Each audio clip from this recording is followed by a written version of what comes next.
പണ്ടും എനിക്ക് അതാ വിധി. കാര്യത്തോട് അടുക്കുമ്പോ സുനന്ദ പുറത്ത്. ഒരു ഡ്രസ്സ് എടുക്കുമ്പോ പോലും അതെ, എല്ലാവർക്കും നല്ല നല്ല ഡ്രസ്സ്, എനിക്ക് മാത്രം പൊട്ട.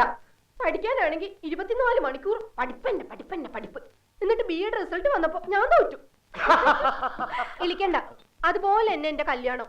പൊന്നും വേണ്ട പണവും വേണ്ട, ഞങ്ങക്ക് പെണ്ണിനെ മാത്രം മതിയെന്നും പറഞ്ഞ് നല്ല പുലിവീരന്മാര് അമ്പിള്ളേരെ തന്തമാര് എന്റെ അച്ഛന്റെ പുറകെ നടന്നതാ അല്ലേടി?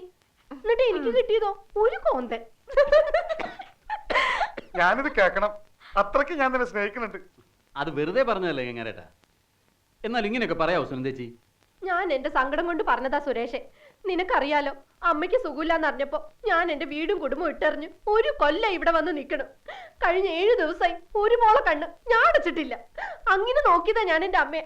എന്നിട്ടിപ്പോ സുഖമായിപ്പോ അമ്മയ്ക്കിപ്പോ ഞാൻ വേണ്ട, ആ ഹിന്ദിക്കാരി മതി. നീ പറ, ഞാൻ എന്ത് തെറ്റാടാ ചെയ്തേ? സുനന്ദേച്ചി, എനിക്ക് കണ്ണീര് കാണാൻ വയ്യ. ഇപ്പൊ കേറി എനിക്ക് BP ആണോ? എന്നാ അതെടുത്ത് കുടിക്കേ. ഇത് ഷുഗറാ. എന്താ നീ കരണേ? ഒന്നുമില്ല. അമ്മ സീതനെ വിളിച്ചതാണ് കാര്യങ്കില് അവൾ അമ്മയുടെ മുറിയിലല്ല കിടക്കണേ. എടുത്ത് കിടന്നോട്ടെ, എനിക്കെന്താ? അമ്മ ഇല്ലാണ്ട് വളർന്നവള്, അതുകൊണ്ട് നമ്മുടെ അമ്മയെ കണ്ടപ്പോ ഭയങ്കര ഇഷ്ടമായി. അതുകൊണ്ട് എന്താ കാര്യം? അവൾക്ക് ഭാഷ അറിയില്ലല്ലോ. രാത്രി അമ്മയ്ക്കൊരു ആവശ്യം വന്നാൽ അവൾക്ക് മനസ്സിലാവില്ല.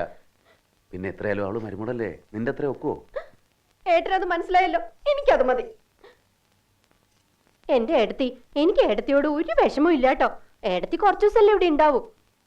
ഇവിടെ വേറെ ഉണ്ടല്ലോ ചില നീത്യാരമ്മമാര്, അവര് ചിലത് മനസ്സിലാക്കണം. അതിന് ഞാൻ ചില കാര്യങ്ങൾ പറയും. എന്റെ ഏട്ടാ, പരദൂഷണം പറയുന്ന സ്വഭാവം പണ്ട് നാളെ എനിക്ക് ഇല്ലാതെ ഏട്ടനറിയാലോ. ഇവിടെ ഒരുത്തി ഉണ്ടല്ലോ, ഒരു മിസ് ഇന്ത്യ, ഏതോ വലിയ രാജകൊട്ടാരത്തിൽ ജനിച്ചു വളർന്നു എന്നാ ഭാവം. ഒരു കള്ളച്ചടക്കാരന്റെ മോളാ. ആ മുറിന്ന് ഇറങ്ങും സർക്കിട്ട് പോവാൻ. കണ്ണാടിയുടെ മുമ്പിൽ നിന്ന് മാറില്ല. അവനാണെങ്കിലോ അവള് വേണ്ടെന്ന് പറഞ്ഞാ മൂട്ട ഒഴിക്കില്ല. ഉണ്ടായ കാശം മുഴുവൻ കൊണ്ട് ആ തന്തയുടെ കൂടെ കൂടി ഒരു ചാരായ കമ്പനി തുടങ്ങി. അത് പൂട്ടി. നമ്മുടെ അമ്മയുടെ മുറി കയറാനേ അവൾക്ക് അറപ്പാന്ന്. അവളെ പറഞ്ഞിട്ടെന്താ, സ്വന്തം മോള് കയറണില്ല. ദുബായ്ക്കാരന്റെ ഭാര്യയല്ലേ, മാസാമാസം ഡ്രാഫ്റ്റ് വരും. എന്നാ നമ്മുടെ അമ്മയ്ക്ക് അനാസി വാങ്ങിക്കാൻ ഒരു പൈസ. അവന്റെ വീട്ടിലെ അവക്ക് സുഖം പോരാന്ന്. അമ്മായിമ്മയും മരുമോളും എന്നും കീരിയും പാമ്പോ. പരദൂഷണല്ല കേട്ടോ, ഏട്ടനും എടുത്തി മനസ്സിലാക്കണം. അതെന്നെ. മേഴ്സിയേ, എന്താ അമ്മയുടെ മുറിയിലെ എന്റെ കിടക്കയുടെ വിരി ഒന്ന് മാറ്റിക്കോളൂ. ദേ, ഈ നേഴ്സ് ഉള്ളതാ എനിക്ക് ആകെ ഒരു സഹായം. പക്ഷെ അതും ഇവിടുത്തെ ന്യൂസ് പിടിക്കാൻ ആ ഡോക്ടർ അമ്മ വെച്ചതാ. ഇവിടെ ഇപ്പൊ മക്കളും മരുമക്കളുമായിട്ട് നമ്മൾ എല്ലാരും ഇല്ലേ? എന്നിട്ടും അമ്മയുടെ കാര്യങ്ങൾ നോക്കാൻ ഒരു നേഴ്സിനെ വെക്കണം. അമ്മയ്ക്ക് എന്ത് തോന്നുന്നു? ദേ, ഇത് ഞാൻ പറയാൻ തുടങ്ങിയിട്ട് നാളെ എത്രയെന്നറിയോ? ഇനി ഞാൻ ഏറ്റു. മേഴ്സി, ഇതെങ്ങോട്ടാ? ഞാൻ പോവാണ്. അയ്യോ, അതെന്താ? അമ്മച്ചി പറഞ്ഞു പൊയ്ക്കോളാൻ. പിരിച്ചുവിട്ടോ? അയ്യോ. മേഴ്സി ഒരു കാര്യം ചെയ്യും, ഞാൻ ഇവിടുന്ന് പോകുന്നതിന് മുമ്പ് മേഴ്സി എന്നെ ഒന്ന് വിളിക്കേ. മേഴ്സിക്ക് ഞാൻ മസ്കറ്റിലൊരു ജോലി ശരിയാക്കി തന്നാലോ? തരട്ടെ? മേഴ്സിക്ക് ഇഷ്ടമല്ലേ ഗൾഫ്? എനിക്ക് പാസ്പോർട്ട് ഇല്ല. അതാണോ കാര്യം? അതിനെന്താ, ഒരു പാസ്പോർട്ട് എടുക്കണം. അതിനെത്രയാ പൈസ വേണ്ടെന്ന് വെച്ചാ ഞാൻ തരാം.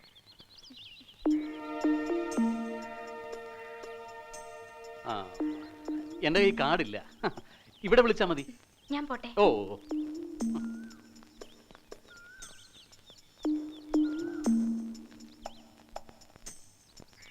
എന്താടി? എന്താ?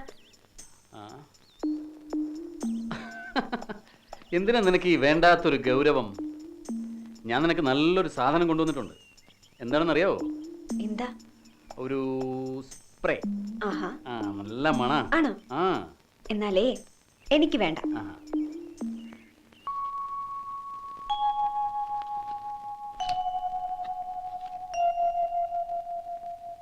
ഇത് കണ്ടോ മോളെ?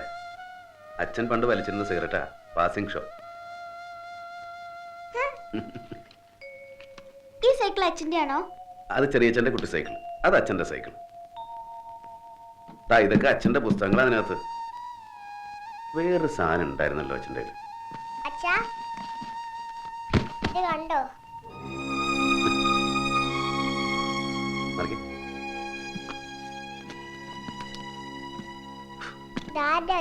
അച്ഛൻ്റെ കിട്ടുന്ന കാശൊക്കെ കൂട്ടി കൂട്ടി വെച്ച് അച്ഛൻ വാങ്ങിച്ചതാ.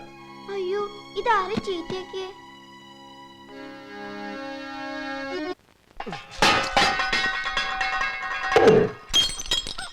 നിങ്ങളുടെ സൽക്കാരത്തിനൊന്നും അല്ല വന്നത്. മര്യാദയ്ക്ക് അവളോട് ഇറങ്ങി വരാൻ പറ. അനിയനൊന്നും അല്ല, തന്തയാ വിളിക്കണത്. ഉണ്ടാക്കിയ തന്ത.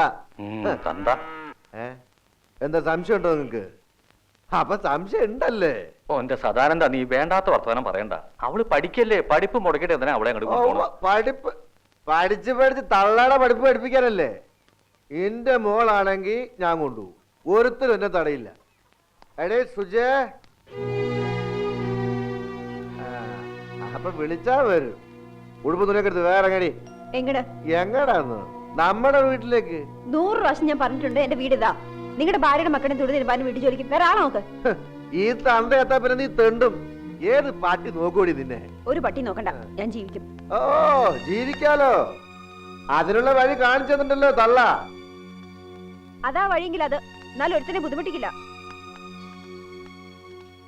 അവള് വല്ല വിവരക്കേടും പറഞ്ഞ് നീ കാര്യാക്കണ്ട. വളർത്തു ദോഷം. മോളുണ്ടാക്കി സ്വൽപ്പേര് പേരക്കുട്ടി ഉണ്ടാക്കി തരും, ഓർത്തോ?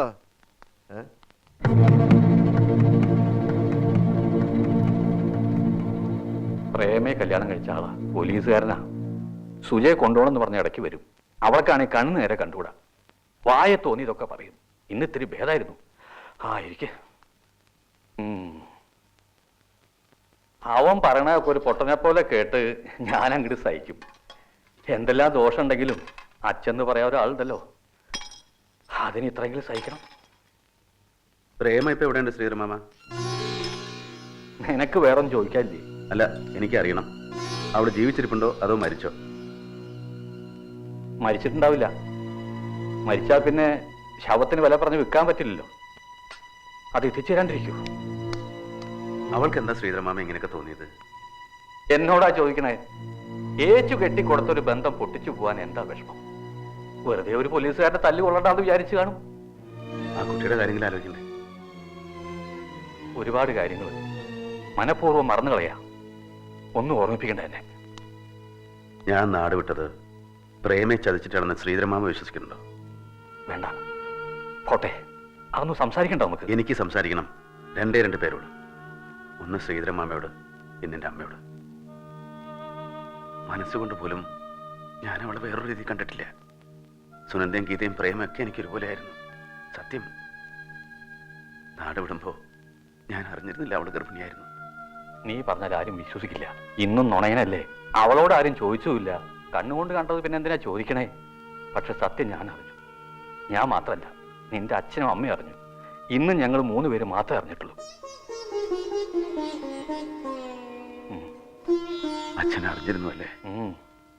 അത് മതി. നിങ്ങൾ 3 പേര് മാത്രം അറിഞ്ഞാൽ മതി. ഇതെങ്കിലും എന്നെ മനസ്സിലാക്കിയിട്ടാണല്ലോ എന്റെ അച്ഛൻ പോയത്. ഇത് മാത്രമല്ല, അച്ഛൻ ഒരുപാട് കാര്യങ്ങൾ മനസ്സിലാക്കിയിട്ടാ പോയത്. വെളുത്ത മുഖവും വെളുത്ത ചിരിയായിട്ട് പലരും മാന്യന്മാരായിട്ട് ജീവിക്കട്ടെ.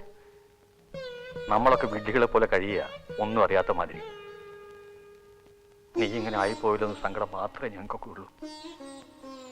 അവസാന കാലത്ത് നിന്നെ ഓർത്ത് ഒരുപാട് സങ്കടപ്പെട്ടിരുന്നു നിന്റെ അച്ഛൻ.